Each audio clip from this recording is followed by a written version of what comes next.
Hari ini saya akan bicara tentang satu topik yang spesial sekali buat kita semua.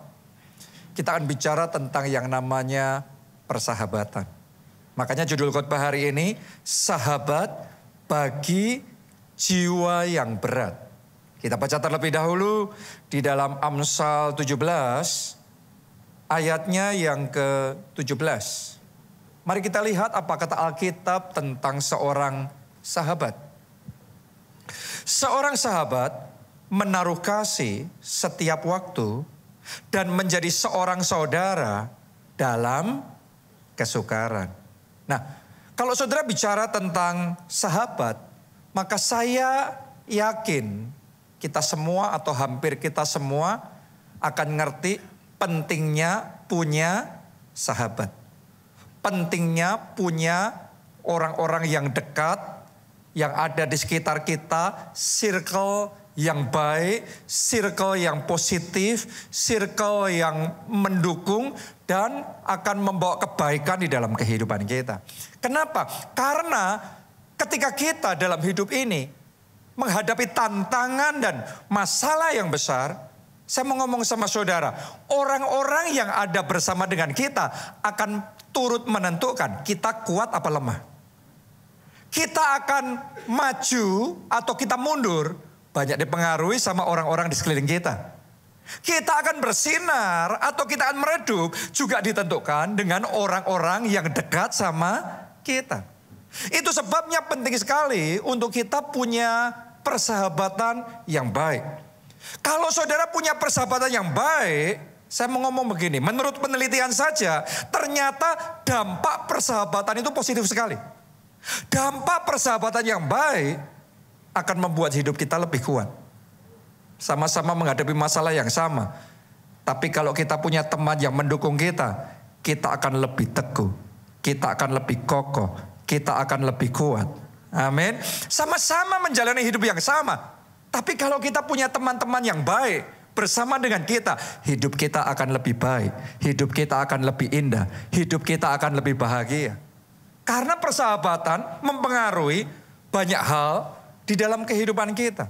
Anda bisa melihat itu di dalam Alkitab. Ada tokoh-tokoh yang memiliki inner circle, memiliki orang-orang di sekeliling mereka yang dampaknya positif dalam hidup mereka. Contoh, kalau saya sebut nama ini, Yosua. Siapa itu yang satu rating sama dia, yang bersama-sama dengan dia masuk ke tanah perjanjian? Kaleb. Makanya dikenal dengan Yosua dan Kaleb. Anda kalau ngelihat ya secara sekuler saja, kadang-kadang ada circle tertentu, pertemanan tertentu, dan itu menghasilkan orang-orang hebat, orang-orang yang maju, orang-orang yang sukses. Jadi kita maju apa tidak maju juga dipengaruhi circle di mana kita ada. Pertemanan kita, persahabatan kita ikut men-shaping hidup kita, ikut membentuk cara kita berpikir, ikut membesarkan atau mengecilkan hati kita. Itu dipengaruhi oleh teman-teman kita. Karena Yosua dan Kaleb ini adalah orang dekat, teman dekat, sahabat yang baik, maka bukan cuma satu. Bersama-sama mereka masuk tanah perjanjian. Saya berdoa Tuhan kasih anugerah kepada saudara untuk punya persahabatan yang baik. Sehingga di dalam persahabatan itu dampaknya akan positif. Dan kemudian Tuhan akan bawa saudara masuk tanah perjanjian. Boleh katakan amin. Kita kasih tepuk tangannya yang paling meriah buat Tuhan kita. Anda boleh lihat di dalam Alkitab, Anda juga menemukan Paulus juga punya orang-orang dekat di dalam pelayanan yang sama-sama powerfulnya. Ya, Rasul Paulus dikelilingi dengan orang-orang hebat namanya Barnabas. Ada Silas, ada Timotius. Ini orang-orang di sekelilingnya Rasul Paulus. Dan bersama-sama dampak pelayanan mereka mendunia. Bahkan sampai ke bangsa-bangsa. Dan memang sebenarnya nggak ada orang yang bisa hebat sendiri. Orang yang hebat karena ada di sekelilingnya orang-orang lain yang juga hebat. Saya berdoa Tuhan kirimkan orang-orang hebat bersama dengan saudara. Dan Tuhan juga jadikan saudara orang hebatnya Tuhan. Yang mengenapi rencana Tuhan yang hebat dalam hidup saudara. Amin. Penting sekali untuk kita mempunyai persahabatan yang baik. Dalam Alkitab Anda juga menemukan ketika Daud suatu saat menghadapi satu masa yang sangat susah dalam hidupnya. dikhianati oleh anaknya sendiri. Namanya siapa? Absalom. Dikudeta. Dan di dalam sekejap dia kaget, shock. Dia terpaksa harus melarikan diri dari istana dan kehilangan kerajaannya. Kehilangan segalanya. Dipermalukan secara luar biasa. Itu salah satu momen tergelap di dalam kehidupan Daud. Tapi tahukah saudara, Daud bisa selamat melalui momen tergelap dalam hidupnya. Karena dia punya orang-orang yang mengasihi dia. Karena dia punya sahabat-sahabat yang baik. Yang tidak meninggalkan dia saat ada dalam kesusahan. Masih ingatkah saudara, ada seorang tua yang bernama Barzilai. Dia seorang pengusaha kaya yang menyediakan semua kebutuhan Daud di masa pelarian itu. Jadi ternyata Barzilai ini bukan cuma baik saat Daud menjadi raja. Tetapi ketika Daud menjadi pelarian, dia tetap supporting Daud. Dia tetap loyal sama Daud. Makanya dicatat tadi seorang sahabat bahkan setia di masa kesukaran. Saya berdoa Tuhan kasih saudara teman-teman yang bukan cuma baik saat saudara jaya. Tapi di tengah kesusahanmu, di tengah keadaanmu yang sedang terdesak. Tuhan juga memberikan kepada saudara orang-orang yang tetap loyal bersama dengan saudara. Daud juga punya seorang sahabat, Alkitab ngomong namanya Husai. Husai ini orang yang pintar sekali. Dan sebenarnya ketika Daud melarikan diri dari Absalom, Husai mau ikut sama Daud. Tapi Daud ngomong, no, kamu tinggal di sini. Tugas kamu mengacaukan yang ada di sini. Supaya bisa selamat. Menggagalkan rencananya Absalom yang didukung oleh Ahitofel. Anda masih ingat gak kisah itu? Jadi ini main taktik saudaraku. Tapi Husai ini di pihaknya Daud. Karena nasihatnya Husai, akhirnya Absalom memilih untuk menolak nasihatnya Ahitofel. Dan Husai nasihatnya berpihak sama Daud. Dan nasihatnya Husai adalah supaya Absalom jangan langsung sekejap ngejar Daud. Artinya Husai kepingin ngasih kesempatan supaya Daud bisa selamat dulu. Daud bisa istirahat dulu. Daud bisa ngumpulin kekuatan dulu. Karena Husai tahu gak gampang ngelawan Daud. Ini seorang pahlawan perang yang gak ada tandingannya. Tapi lagi syok kalau dikejar langsung habis dia. Begitu dikasih kesempatan recover, next time mereka bertanding, langsung Absalom keok. Daud mengalami kemenangan yang luar biasa. Saya mau ngomong sama saudara, Daud bisa selamat di momen tergelap dalam hidupnya karena ada orang-orang di sekelilingnya yang tetap setia, sahabat-sahabat yang baik, yang tetap mendukung dia di masa susahnya. Jadi orang-orang di sekeliling kita itu menentukan melalui masa sukar ini, melalui tantangan yang sedang Anda alami dalam hidupmu. Anda menang apa Anda kalah? Anda kuat apa Anda loyo? Anda tetap semangat atau Anda menjadi putus asa? Omongan orang-orang di sekeliling saudara, attitude dan sikap mereka ini ikut mempengaruhi dan membentuk kita. Alkitab ngomong jagalah pergaulan, karena pergaulan yang buruk merusak kebiasaan yang baik. Jadi pergaulan, circle kita, pertemanan dan persahabatan kita punya pengaruh yang besar dalam hidup kita. Saya bersyukur di dalam kehidupan saya punya istri, punya pasangan hidup, sekaligus sahabat saya. Saya tuh sudah jadi sahabat sama istri saya tuh sejak kita di remaja. Ya, sejak saya SMA dan dia SMP, kita itu sudah dekat, kita sudah melayani bareng dan tiap hari telepon-teleponan sampai hari ini. Oke, kita sudah kenal dan ngerti semuanya, terbaiknya kita dan versi terburuknya kita, ya kelebihannya kita dan semua kekurangannya kita sudah ngerti semuanya. Dan saya mau ngomong begini sama saudara, di momen-momen yang sangat menentukan dalam kehidupan saya, dia punya peranan yang sangat penting. Di momen-momen ketika saya merasa sendirian dan kemudian disalahin sama semua orang, ngelawan semua orang, ya paling tidak masih ada istri masih ada sahabat yang tetap percaya sama saya, tetap ada bersama dengan saya, dan itu memberikan booster dan kekuatan yang luar biasa, karena di dalam kesatuan ada kuasa yang besar. Jadi saya berdoa sungguh-sungguh di dalam kehidupan kita masing-masing, Tuhan memberikan pasangan hidup, Tuhan memberikan suami atau istri, Tuhan memberikan orang tua, Tuhan memberikan teman-teman, Tuhan memberikan orang-orang yang ada di sekeliling saudara bisa menjadi sahabat. Karena itu akan memberikan kekuatan yang luar biasa untuk kita bisa maju dalam hidup kita. Cuma begini, saya juga mesti ngomong apa adanya. Nggak semua orang kayak gitu. Nggak semua orang punya privilege yang luar biasa, diberi sahabat yang bisa kayak gitu. Realitanya saudaraku dalam hidup kita, dan seringkali justru di momen paling sulit dalam hidup kita, kita harus sendiri. Kita harus menghadapi semuanya sendiri. Bahkan meskipun kita punya sahabat, akan ada momen-momen dalam hidup saudara bahwa sahabat kita pun tidak bersama dengan kita. Kenapa? Karena dia terbatas. Manusia terbatas.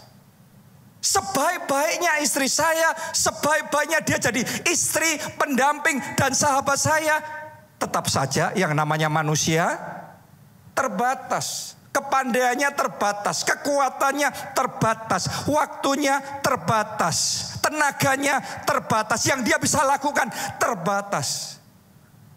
Jadi kalau saudara saat ini menghadapi badai yang berat di dalam kehidupanmu dan engkau sendiri, semua orang tanpa terkecuali walaupun punya sahabat akan ada momen tetap harus belajar menghadapi semuanya sendiri. Saat saudara menghadapi semuanya sendiri, jangan pernah saudara lupa, sesungguhnya kita nggak pernah sendiri. Karena kita punya Tuhan, Dia sahabat sejati dalam hidup kita. Yang sahabat terbaik kita tidak bisa lakukan, Tuhan kita bisa lakukan buat kita. Bahkan sekalipun kita tidak setia, Tuhan tetap setia. Kita kasih tepuk tangan yang meriah buat Tuhan kita. Coba baca Mazmur 27 ayatnya yang ke-10. Sekalipun ayahku dan ibuku meninggalkan aku, namun Tuhan menyambut aku. Ayah ibu itu boleh dikatakan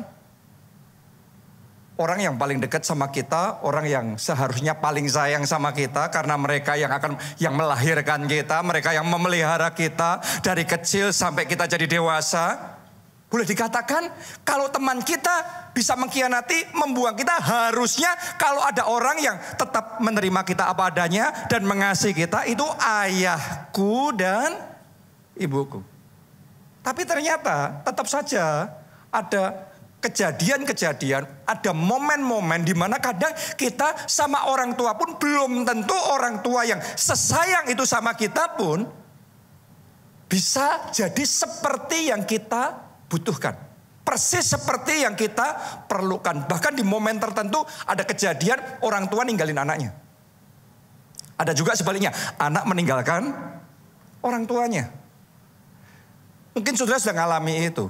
Ya di luar sana juga ada yang sedang viral juga kasusnya antara orang tua dan anak yang kejadiannya cukup mengagetkan. Kita nggak ngerti ya kejadian sesungguhnya seperti apa. Tapi kadang-kadang things happen di dalam relationship, di dalam hubungan. Hal-hal seperti itu bisa terjadi. Tapi ingat baik-baik, sekalipun manusia meninggalkan saudara, Tuhan tetap setia sama saudara. Tuhan tetap menyambut saudara. Tuhan tetap support saudara.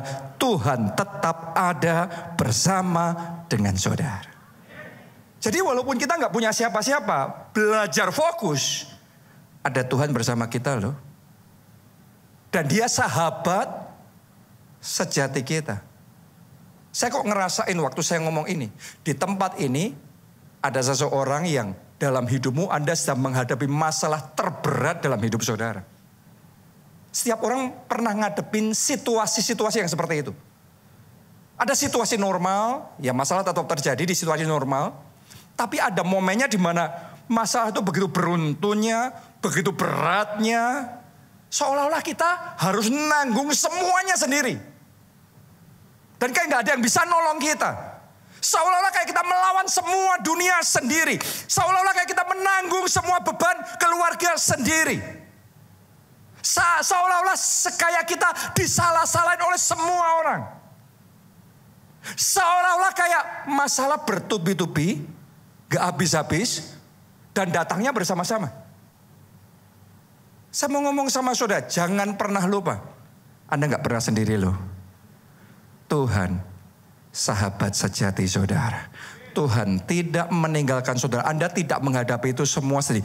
Ada Tuhan yang menyertai saudara. Ada Tuhan yang tetap di pihak saudara. Ada Tuhan yang mau menolong saudara. Ada Tuhan yang mau membela saudara. Ada Tuhan yang mau membukakan pintu buat saudara. Ada Tuhan yang mau berperang. Bahkan memberikan kemenangan kepada saudara. Ayo kita kasih tepuk tangan yang meriah buat Tuhan kita yang seperti itu. Mazmur 23 ayat 1 sampai ayat yang keempat. Mazmur Daud. Tuhan adalah gembalaku, takkan kekurangan aku. Karena dia gembala kita, kita nggak akan kekurangan. Ia membaringkan aku di padang yang berumput hijau. Oke, buat domba, rumput itu makanan. Ini dibaringkan di atas makanan. Ngelihatnya semuanya rumput. Semuanya favor. Semuanya grace. Mungkin saat ini ada di tempat saudara yang Anda lihat semuanya problem. Semuanya masalah. Semuanya malapetaka. Tapi hari ini alami Tuhan secara pribadi dalam hidup saudara. Biar tangan saudara digandeng oleh Tuhan, Tuhan akan menuntun saudara. Gembala yang baik akan membawa saudara ke padang berumput hijau. Itu padang rumput favor, rumput grace, rumput anugerah yang akan dia berikan di dalam kehidupan saudara. Padang berumput hijau, ke air yang ia membimbing aku ke air yang tenang. Ada nggak yang sedang airnya, hidupnya, gejolaknya kencang sekali? Tapi saya merasa firman ini bukan cuma pembacaan kosong. Saudara siap ya? Saya deklarasikan ayat ini. Dalam nama Tuhan Yesus. Ia membimbing saudara ke air yang tenang. Hidupmu akan dibawa mengalami dan menikmati ketenangan yang dari Tuhan. Semua badai yang mengamuk, semua ombak yang bergejolak, yang membuat Anda terombang-ambing selama sekian waktu ini, hari ini, mulai saat ini, tenang. Karena ada gembala agung saudara yang membimbing saudara ke air yang tenang. Ayat yang ketiga, ia menyegarkan jiwaku. Ini sahabat saudara. Biarlah hari ini firman Tuhan ini menyegarkan jiwa saudara. Saya tahu benar di sini ada yang jiwanya suntuk, baru capek. Sudah nggak bisa mikir. Baru diajak mikir sebentar otaknya sudah hang. Sudah kepanasan nih. Siapa yang sedang senyum-senyum itu tadi? Sudah kepanasan nih. Ya. Baru apa sedikit, diajak ngomongan sedikit langsung emosi. Gak bisa ngatasi keadaan. Tapi hari ini jiwa saudara disegarkan oleh Tuhan, dikuatkan oleh Tuhan, dipulihkan oleh Tuhan, dibaharui oleh Tuhan. Dan sementara firman ini disampaikan, air yang dari Roh Kudus itu mengalir dan menyegarkan jiwa saudara. Ia menuntun aku ke jalan yang benar oleh karena namanya. Sekalipun aku berjalan dalam lembah kekelaman, aku tidak takut bahaya. Mungkin saudara sedang berjalan dalam lembah kekelaman. Dan Anda ngalami ketakutan, kegentaran, kekhawatiran. Karena apa yang sedang terjadi karena ancaman dan resiko yang sedang Anda alami, bahkan itu sedang berlangsung saat ini, mengancam sesuatu, mengancam masa depan saudara, mengancam kesehatan, mengancam pernikahan dan keluarga saudara. Tapi hari ini, ayo ayat keempat kita baca bersama-sama. Tapi baca ini sebagai deklarasi profetik yang engkau perkatakan untuk melepaskan kuasa Tuhan sehingga ini terjadi dalam hidup saudara. Anda siap? Mau semuanya? Ayo baca bersama ya. Ayat yang keempat, 1, 2, 3. Sekalipun aku berjalan dalam lembah kekelaman, aku tidak takut bahaya, sebab engkau besertaku. Gadamu dan tongkatmu itulah yang menghibur aku. Itu sahabat yang sejati, yang selalu menyertai saudara. Dia sahabat yang selalu menghibur saudara. Dalam kesesakanmu, di dalam ketakutanmu, di dalam kekelamanmu. Sahabat terbaik saudara, Tuhan, gembala jiwa kita, gak akan ninggalin kita. Anda gak ditinggalin loh. Kalau gak ditinggalin Tuhan tuh bukan berarti gak ngalami masalah. Anda baca aja, Daud di Alkitab gak ditinggalin Tuhan. Tetap disertai Tuhan. Tapi sempat ngalami juga. Perkemahannya di Siklag dibakar hangus. Habis semuanya. Mungkin saatnya yang sedang hangus adalah pekerjaan saudara. Yang sedang hangus adalah nama baik saudara. Atau perjuangan saudara sekian lama Anda usahakan hal tertentu. Tapi hangus begitu saja. Tapi saya mau ngomong sama saudara. Hari ini ayo kita datang sama Tuhan. Dia gembala jiwa kita. Alami Tuhan secara pribadi sebagai sahabat terbaik di dalam kehidupan saudara. Amin. Jadi hari ini sehingga kita disegarkan, kita dikuatkan. Sama-sama ngalami tantangan dalam hidup ini. Jangan ngadepin sendirian. Jangan berjuang sendirian. Kita sendiri terbatas. Tapi kalau ada circle-nya kita. Puji Tuhan kalau kita punya circle persahabatan manusia yang baik. Teman-teman yang baik. Tapi lebih dari itu. Sadari circle yang paling penting yang harus kita punya. Tuhan gembala jiwa kita. Selama Tuhan yang jalan sama kita. Saya sudah belajar berulang kali. Di momen dalam hidup saya. Di mana saya cuma ngerasa sendiri. Tapi selama saya punya Tuhan, masa depan kita aman di tangan Tuhan. Dunia semuanya boleh menyalahkan kita, boleh menjelek-jelekkan kita dan merusak nama baik kita. Asal bukan Tuhan yang menyalahkan kita, itu cukup. Kayak Daud, hangus terbakar semuanya. Tapi Tuhan tetap ada dalam hidupnya, itu cukup. Manusia boleh merampas harta saudara, pangkat saudara, nama baik saudara. Tapi selama Tuhan tetap mengasihi saudara dan perkenanan Tuhan tetap ada dalam hidup saudara, itu cukup. Anda akan menyaksikan karena tangan Tuhan tidak akan berpangku tangan. Sahabat yang baik, dia akan bertindak. Ketika dia bertindak, Anda akan melihat kemuliaan.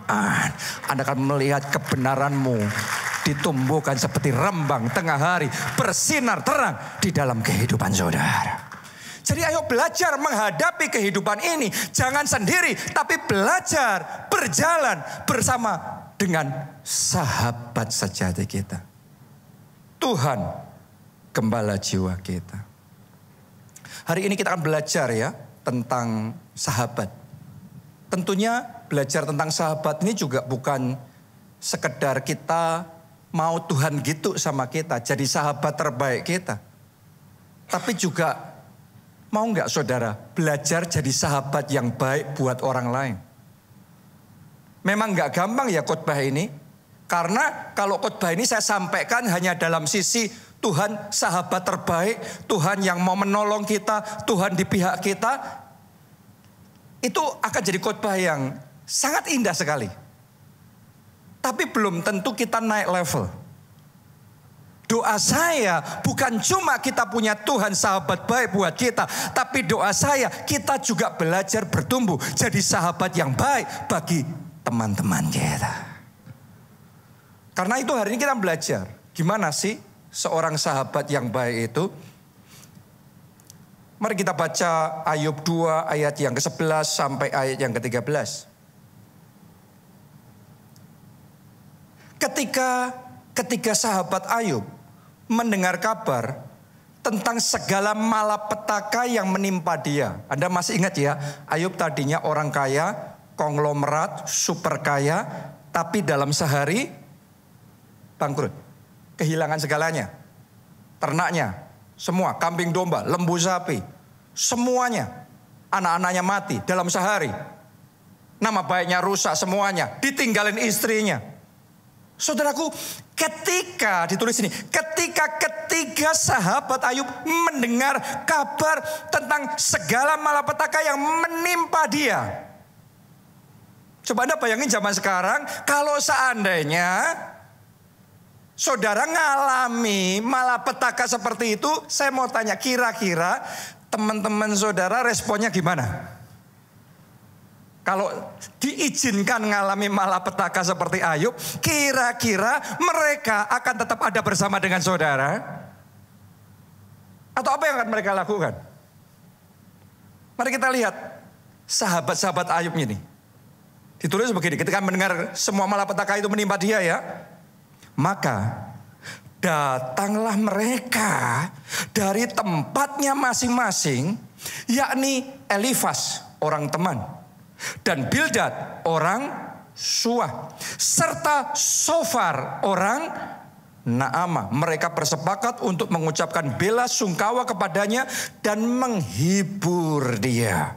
Ketika mereka memandang dari jauh, mereka tidak mengenalnya lagi. Lalu menangislah mereka dengan suara nyaring. Mereka mengoyak jubahnya dan menaburkan debu di kepala terhadap langit. Lalu mereka duduk bersama-sama dia di tanah selama 7 hari, 7 malam. Seorang pun tidak mengucapkan sepatah kata kepadanya, karena mereka melihat bahwa sangat berat penderitaannya. Saya mau tanya sama saudara, Anda bisa ngerasakan gak ketulusan persahabatannya mereka ini? Ini kerasa benar loh. Ya, biasanya saudaraku, orang di zaman sekarang kalau ngelihat ada seseorang yang jatuh, yang Anda lihat gimana zaman sekarang? Kalau orang naik, semua orang dekat. Tapi kalau orang jatuh, biasanya ditinggalin. Dengan cepat akan ditinggalin. Tapi yang hebat, 3 sahabatnya Ayub ini, mereka lokasinya beda-beda, dari tempat yang beda-beda. Ketika dengar Ayub mengalami segala malapetaka itu, artinya mereka tahu Ayub ini sudah nothing. Mereka tadinya adalah para konglomerat. Mereka adalah pejabat top zaman itu. Orang-orang powerful zaman itu. Sekarang mereka ngerti, satu temannya jatuh, nothing. Jatuhnya bukan cuma berkurang. Ini nothing, zero. Bahkan bukan cuma itu. Penyakit dari ujung kepala sampai ujung kaki. Membuat dia sangat menderita sekali. Tapi hebatnya mereka bisa kompak. Bareng-bareng datang menjenguk, membesuk Ayub. Saya percaya ini persahabatan yang tulus. Dan ini satu teladan persahabatan yang luar biasa buat kita semua. Ketika dengar sahabatnya dalam bencana, mereka nggak pasif. Mereka aktif. Mereka segera datang untuk menghibur Ayub. Ini sahabat yang baik, saudaraku. Jadi ini persahabatan dengan hati. Bukan cuma karena kepentingan. Ada banyak hubungan terjalin sekedar karena kepentingan. Ya oke sih, nggak ada masalah juga. Tetapi persahabatan yang sesungguhnya, hubungan terjalin di luar semua kepentingan itu karena hati. Ada koneksi hati. Sehingga ketika ngelihat sahabatnya ngalami semua malapetaka itu, mereka langsung datang. Mereka nggak nunggu, nggak pasif, mereka aktif, mereka langsung datang. Dan sesungguhnya di momen seperti itu, kalau kita yang sedang ngalami seperti Ayub, kedatangan sahabat-sahabat kita itu sendiri jadi penghiburan dan kekuatan yang luar biasa buat kita. Berapa kali dari kita ngalami kalau lagi ada masalah kita dibiarin sendiri. Sama kalau ada masalah kita didukung. Ada sahabat yang masih care, perhatian sama kita. Hati kita sama apa beda? Beda nih. Kadang tanpa ngomong pun kita ada di situ pun. Itu sudah cukup membesarkan hati. Menguatkan hati. Jadi booster yang luar biasa sekali. Makanya saya salut sekali sama istri saya. Karena istri saya itu hatinya tuh kayak gitu. Hatinya tuh selalu care. Kalau dia bisa lakukan semua yang dia bisa lakukan, dia akan lakukan. Seandainya saja dia dikasih waktu lebih dari 24 jam sehari, dikasih tenaga yang gak ada henti-hentinya, dan resources yang tidak terbatas, dia akan lakukan semuanya buat semua jemaat. Itu hatinya Pastor Nita. Dia ibu gembala yang baik. Saya malah gak sebaik itu. Tapi saya belajar juga. Saya belajar dalam hidup saya justru ketika saya melihat ada teman-teman, gak bisa semuanya tentunya saudaraku ya. Tapi ada orang-orang yang sedang melalui masa paling susah dalam hidupnya. Ketika semua orang meninggalkan dia, ketika benar-benar sudah hopeless, gak ada harapan. Justru di momen-momen seperti itu yang seringkali saya bisa melihat itu momen terbaik untuk kita ada bersama dengan mereka. Tadi tanpa dijadwal nih ya, ini benar-benar gak ada jadwal. Harusnya saya khotbah 4 kali hari ini, tapi cuma bisa khotbah sekali malam ini aja. Karena yang 3 kali tiba-tiba satu sahabat saya, Pastor Gideon Munte datang, kemarin calling, ngubungin ya. Dan kemudian saya ngomong, ya bro, you khotbah aja. Jadi dia khotbah. Dan dia sekali lagi tadi cerita juga di ibadah sebelumnya. Ada momen dalam kehidupannya ketika dia ngadepin masalah terbesar, tersusah, terberat di dalam kehidupannya. Dia merasa semua orang meninggalkan dia. Dia merasa semua orang mutusin hubungan sama dia. Dia merasa semua orang cancel hubungan sama dia. Sudah sekian tahun ini dia terus-menerus gak pernah berhenti dalam khotbahnya, selalu cerita. Cuma ada satu teman yang tetap ada bersama dengan dia. Dan tadi dia saksi lagi hari ini. Saya dari situ jadi ngerti bahwa apa yang saya lakukan pada waktu itu, buat saya mungkin gak ngerasanya seperti itu. Saya cuma ya mendukung saja, saya cuma menguatkan saja. Ketika saya telepon saya masih ingat, dia ngomong secara halus, bro it's okay, gak ngerti. Dia ngomong, bro it's okay kalau bro Jonathan mau batalin undangan pelayanannya ke saya ngerti. Kenapa? Karena semua temannya membatalkan. Tapi saya ngomong sama dia waktu itu, bro it's okay, you maju, you melayani. Loh nanti jemaat gimana? Nanti kalau orang ngomong gimana? Itu urusan saya. Dan itu buat saya itu adalah dukungan yang biasa kita sesama teman kita mendukung. Tapi buat dia ternyata itu menjadi sesuatu yang tidak terlupakan. Saya mungkin kalau dia nggak cerita itu berulang kali saya mungkin sudah lupa. Tapi ternyata buat dia justru di masa terberatnya apa yang dilakukan, apa yang biasa yang dilakukan oleh seseorang itu jadi punya meaning yang lebih besar. Jadi hari ini kalau saudara melihat ada seorang teman saudara yang dalam kesesakan, dalam keadaan terberat dalam hidupnya, doa saya, Tuhan memenuhi hatimu dengan kasih Allah yang melimpah-limpah. Sehingga Anda bisa jadi kepanjangan tangan Tuhan. Anda bisa jadi saluran berkatnya Tuhan. Saluran yang memberikan kasih Tuhan untuk menyegarkan kembali jiwanya. Menguatkan menguatkan kembali hatinya. Sehingga dia yang sudah putus asa bangkit kembali dengan iman. Maju lagi. Akhirnya berkemenangan. Amin. Kadang-kadang sebagian orang percaya, wah kalau kita dekat sama orang-orang yang lagi sial, nanti kita ikut sial. Ya ada benernya juga sih. Tapi yang saya percaya dalam hidup saya, roh di dalam saya lebih besar dari semua roh yang ada di dunia. Oke, berkat Tuhan atas hidup saya lebih besar dari semua kesialan-kesialan yang ada di sekeliling saya. Karena itu yang saya tahu ketika saya dekat sama orang-orang yang sial kayak gitu, saya nggak pernah ketularan sial. Tapi saya nularin berkat saya sama mereka karena ada berkat Tuhan itu. Semua kesialan disingkirkan, digantikan dengan anugerah, digantikan dengan favor yang daripada Tuhan. Tepuk tangan yang paling meriah buat Tuhan kita yang kasihnya ajaib. Saya belajar dalam hidup saya, di momen terendah dalam hidup saya, di momen kadang-kadang ada, kita itu saudaraku ya, ada momen dalam hidup kita itu ngertilah kita sudah terdiskualifikasi. Saya sebagai hamba Tuhan, saya ngerti harusnya standar rohani kayak gini, kayak gitu. Harusnya yang benar kayak gini, kayak gitu. Tapi ada momennya juga. Saya merasa gak memenuhi kualifikasi itu.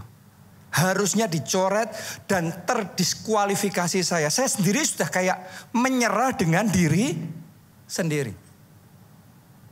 Tapi justru di momen kayak gitu, berulang kali dalam hidup saya. Di momen saya merasa sudah gak layak, sudahlah Tuhan sudah. Kayaknya, sudah gak usah deh. Tapi justru di momen yang kayak gitu, berulang kali. Ini makanya saya tuh gak habis-habisnya, gak bisa hidup tanpa Tuhan. Kenapa? Karena saya berhutang besar sama Tuhan. Berulang kali di saat saya tidak layak, Tuhan yang melayakkan. Di saat saya di titik terendah, Tuhan itu mencurahkan anugerahnya yang terbesar. Sampai saya ngomong, dengan apa Tuhan aku bisa membalas kebaikan-Mu? Saya mau ngomong sama saudara, dia sahabat sejati. Dia sahabat sejati. Mungkin saat ini engkau gak merasa layak. Mungkin saat ini engkau masih ada kekurangan, ada dosa, ada kesalahan. Mungkin saat ini engkau bahkan sudah menyerah dengan dirimu sendiri. Tapi ingat baik-baik, Tuhan tidak pernah menyerah sama saudara. Tuhan tetap ada di pihak saudara. Dia tetap mengasihi saudara. Dan dia mau memberikan kesempatan berikutnya sama saudara. Dia mau menyegarkan jiwa saudara. Dia mau memulihkan hidup saudara. Dan dia bahkan melipat gandakan anugerahnya dalam hidup saudara. Tepuk tangan yang paling meriah buat Tuhan Gembala jiwa kita. Dia sahabat terbaik kita. Amin. Jadi mari belajar dari sahabat-sahabat Ayub ini. Di saat kesesakan, mereka mendatangi Ayub. Mereka ada bersama dengan Ayub. Bukan cuma itu, yang kedua, sahabat-sahabat Ayub ini tahu momennya, menangis bersama dengan Ayub. Kita jadi anak Tuhan itu saudaraku ya, di satu sisi kita belajar berjalan dengan iman dan percaya. Tapi di satu sisi yang lain kita harus tahu Alkitab juga mengajarkan untuk segala sesuatu ada waktunya.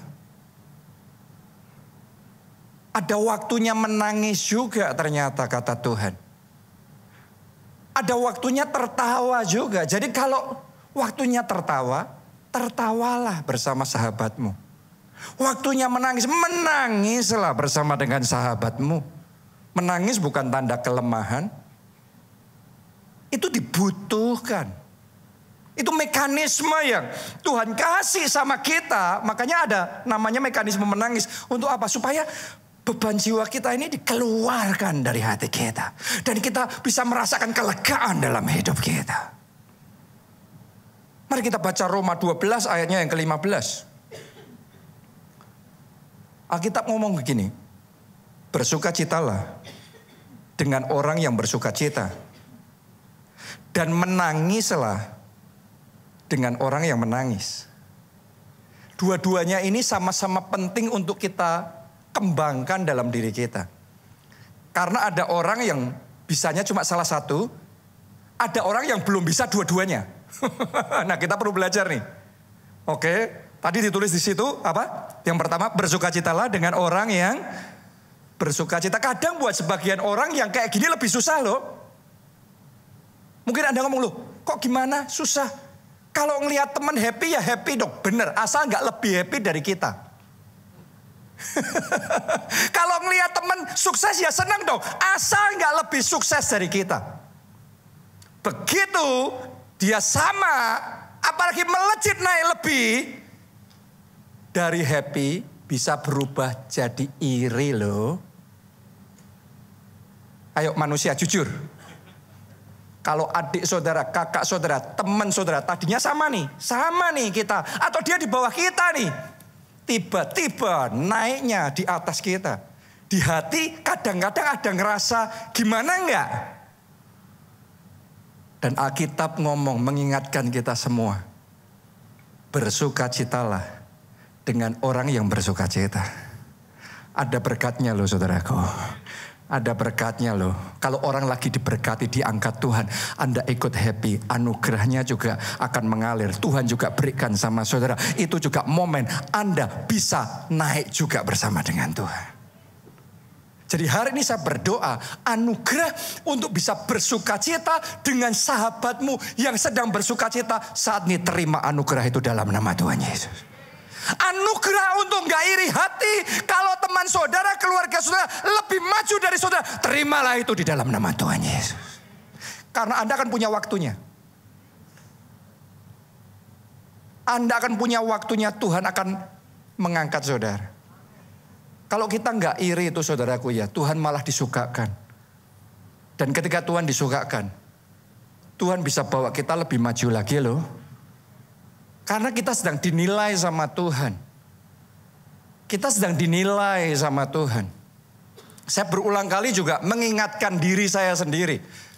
Kita siapapun juga ngalami. Saya pendeta pun juga ngalami. Kalau ngelihat pendeta lain lebih maju, gereja lain lebih maju.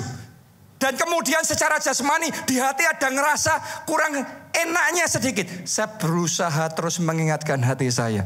Bersukacitalah dengan orang yang bersukacita. Karena Tuhan sedang menilai hati kita. Dan biarlah hati kita masing-masing diberikan kebesaran hati. Untuk bisa happy dengan temanmu yang sedang happy. Bahkan ketika dia diangkat lebih, diberkati lebih. Ayo kita rejoice. Belajar ya. Dan doa saya Anda akan melihat kemuliaan Tuhan dinyatakan dalam hidup saudara. Katakan amin dan tepuk tangannya yang paling meriah buat Tuhan kita. Bagian yang kedua tadi apa? Setelah bersukacita yang kedua apa? Sahabat itu menangislah dengan orang yang menangis. Menangis itu bukan cengeng, menangis itu bukan hal yang tabu. Yesus pun menangis. Yohanes 11 ayat 35 sampai 36. Maka lihat ini, apa? Menangislah Yesus. Maka menangislah Yesus. Yesus menangis bukan karena dia putus asa. Lihat ini ayat 36. Kata orang-orang Yahudi, lihatlah betapa kasihnya kepadanya. Ini teladan yang luar biasa yang perlu kita ikuti. Kita mau menangislah dengan orang yang sedang menangis. Kita baca 2 Raja-Raja 4 ayat yang ke-27. Dan sesudah ia sampai ke gunung itu, dipegangnya lah kaki abdi Allah itu, yaitu Elisa, Nabi Elisa. Tetapi Gehazi mendekat hendak mengusir dia. Ini perempuan yang anaknya sedang mati. Dia sedang berduka nih. Ibu ini sedang berduka, kehilangan anaknya. Tapi si Gehazi ini malah mau ngusir. Coba saudara lihat. Gak semua orang tuh bisa ngerasain orang lagi susah, lagi sedih loh. Saudaraku. Tapi lihat. Lalu berkatalah abdi Allah, Nabi Elisa itu, biarkanlah dia hatinya pedih. Tuhan menyembunyikan hal ini daripadaku, tidak memberitahukannya kepadaku. Jadi Nabi Elisa sendiri nggak ngelarang. Ketika ibu itu kehilangan anak dan hancur hati, dia nggak ngomong, gitu aja nangis.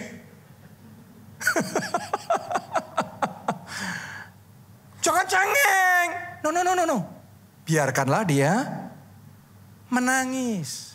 Alkitab sendiri ngomong menangislah dengan orang yang sedang menangis. Itu seorang sahabat. Orang kalau sayang itu, maka kehilangan orang itu kehilangan kita. Sukacita orang itu sukacita kita. Kenapa kita sayang? Kalau saya sayang anak saya, kalau dia lebih maju, bahkan dia lebih maju daripada saya, itu kebanggaan saya.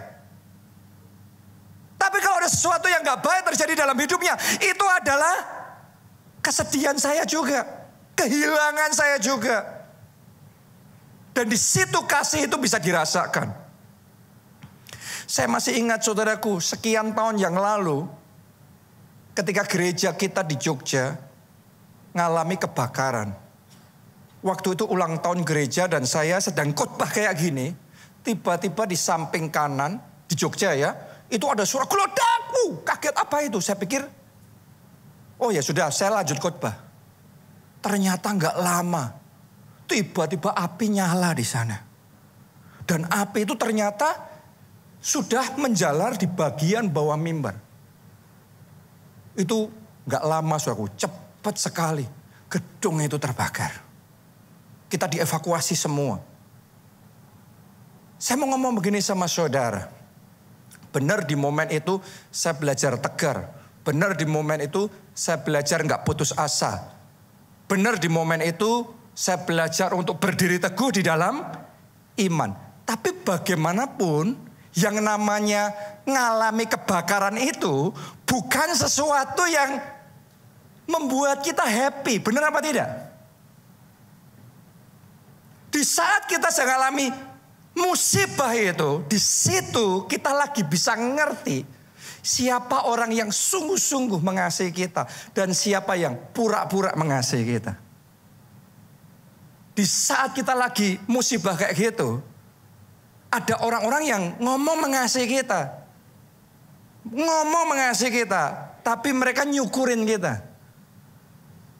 Dan mereka ngomong ini keluarga Allah lagi kena hukuman dari Tuhan.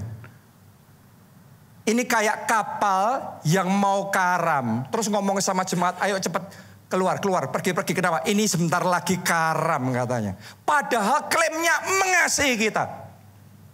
Gak semua orang ngomong mengasihi itu hatinya sungguh-sungguh mengasihi. Saya bisa melihat kebakarannya kita, kemenangannya mereka. Tapi ngomongnya apa? Mengasihi.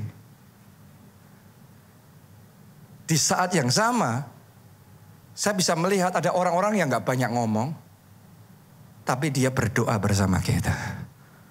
Dia ada di samping kita. Dan mereka ikut berjuang bersama-sama.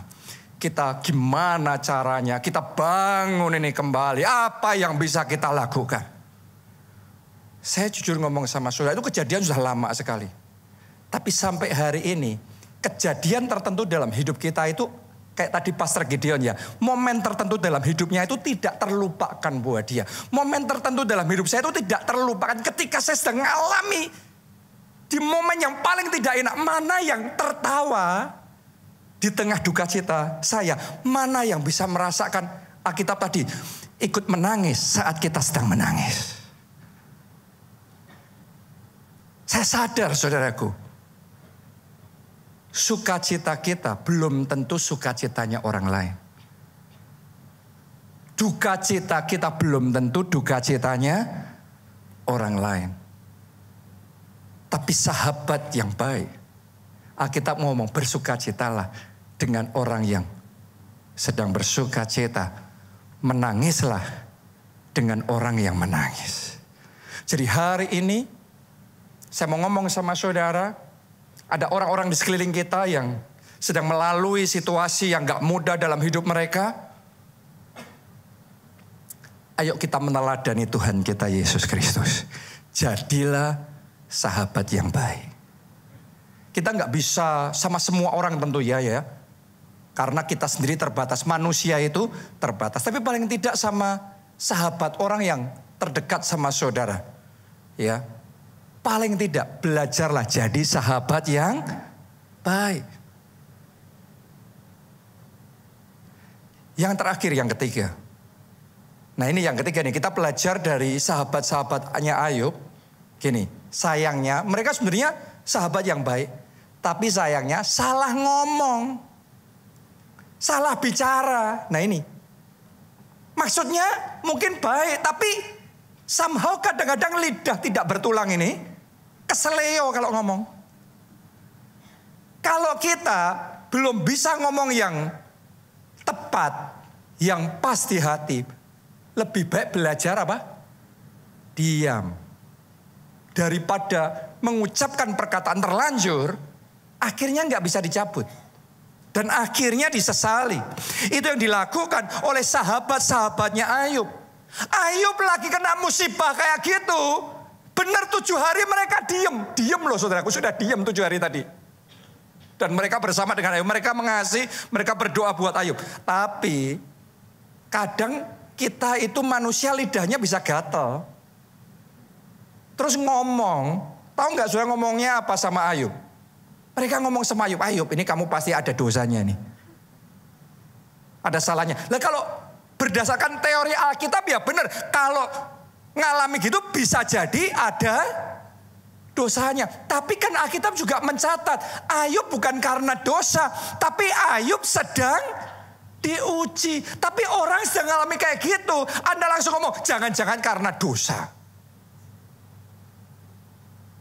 Itu membuat Ayub begitu terpukul. Itu membuat Ayub begitu pahit dalam hidupnya.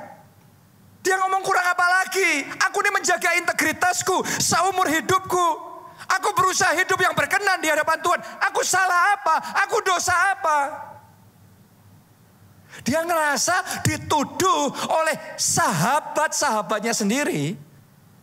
Dia berbuat dosa. Nah ini salah ngomong saudaraku. Ayub lagi habis-habisan, bangkrut. Mereka malah nuduh dia pasti ada dosa tersembunyi. Anda pernah nggak ngalami yang kayak gitu?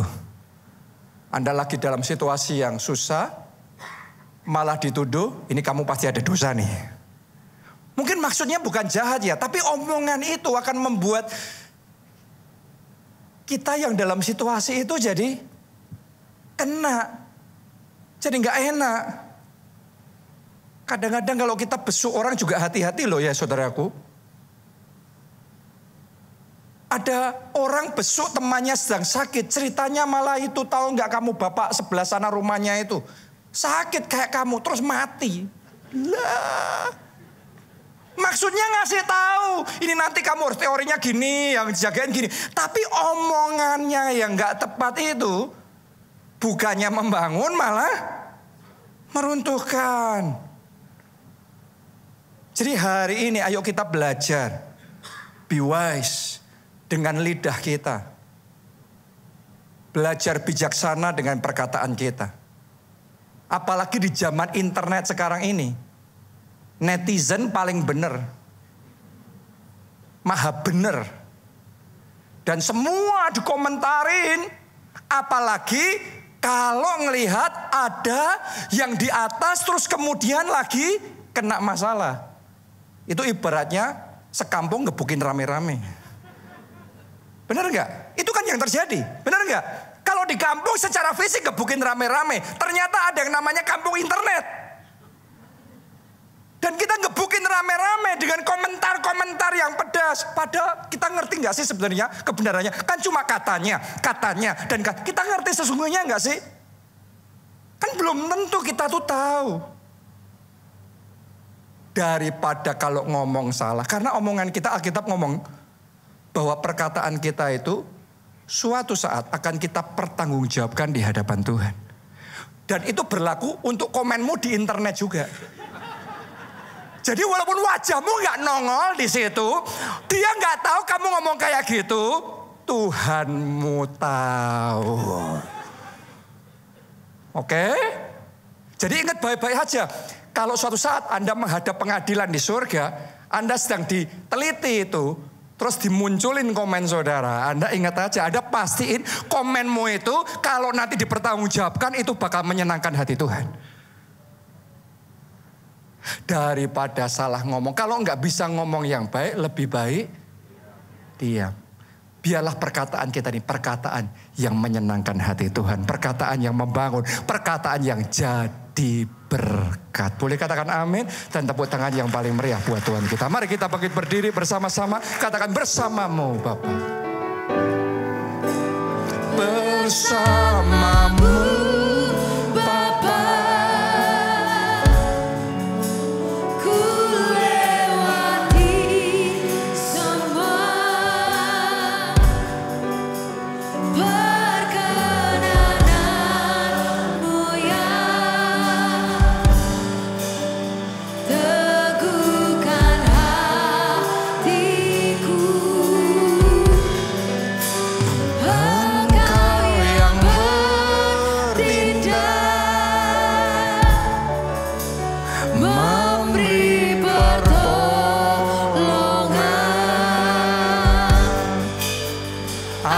Anugerahmu besar melimpah bagiku.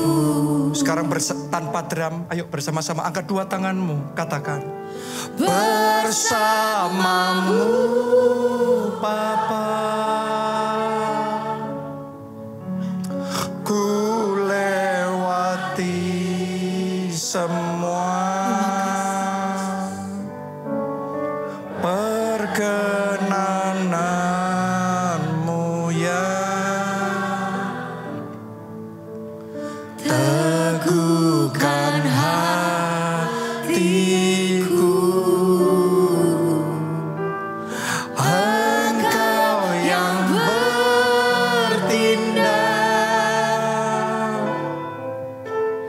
memberi pertolongan.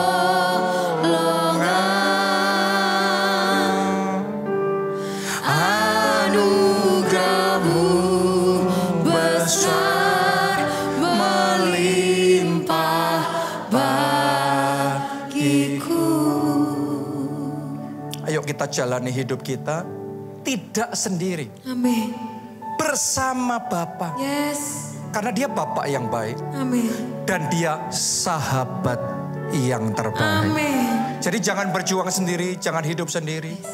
Pastikan ada Yesus, sahabat terbaik dalam hidup saudara. Anda yang belum pernah terima Yesus sebagai Tuhan dan Juru Selamat, ayo kita buka hati kita. Undang Yesus masuk dalam hidupmu. Jadi Tuhan dan jadi Juru Selamatmu. Maka engkau akan menerima pengampunan dosa. Dan hidup yang kekal dalam kerajaan surga.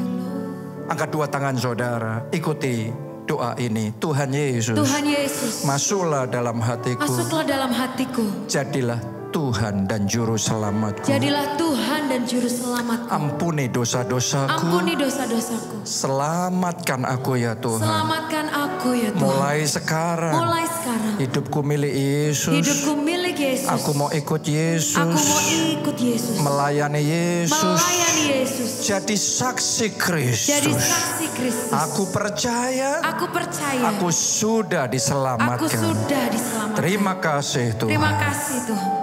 Yang kedua, saya mau ajak saudara alami Tuhan sebagai sahabat yang sejati. Karena mungkin selama ini Anda merasa berjuang sendiri. Anda merasa ngadepin semuanya sendiri. Nanggung beban seberat itu sendiri. Tapi hari ini firman Tuhan memberitahu kita, engkau gak pernah sendiri loh. Statusnya available buat saudara. Karena dia sahabat terbaik buat kita. Anda yang mau belajar membangun persahabatan dengan Tuhan. Membangun persahabatan dengan Bapa surgawi. Ayo angkat dua tangan dan katakan, ya Bapa, Ya Bapa, ajari aku ajari aku jadi sahabat yang jadi baik. sahabat yang baik. Ajari aku Mengalami Engkau sebagai sahabat sejatiku. sahabat sejati. Mari masing-masing berdoa. Angkat suara saudara, berdoa. Bawa hidup saudara di hadapan Tuhan.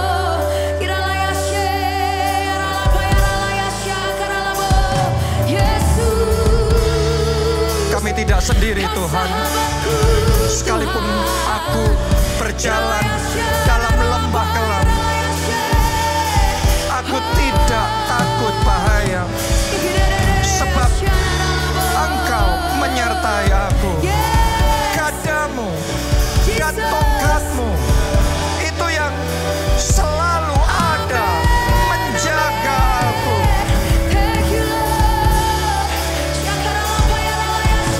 Sendirian aku tidak mampu, tetapi aku cakap menanggung segala perkara di dalam Yesus yang memberi kekuatan kepadaku.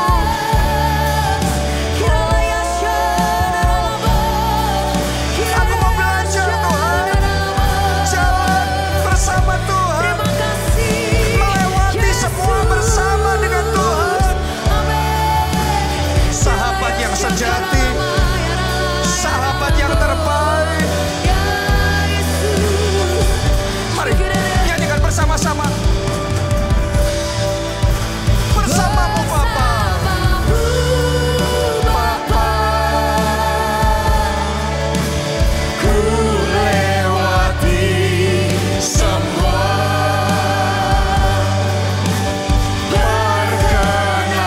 perkenananmu yang teguhkan hatiku. Engkau yang bertindak. Amin. Amin.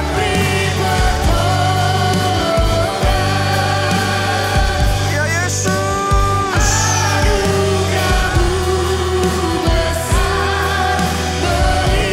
Sekarang jemaat saja, jemaat sendiri, nyanyikan lagu ini kepada Bapa. Bersamamu Bapa. Bersamamu.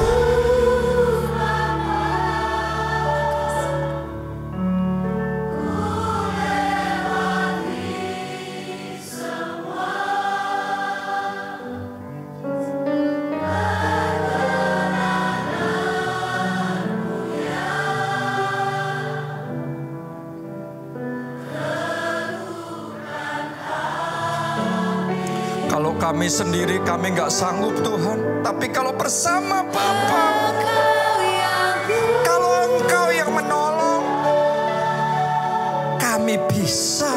Amin.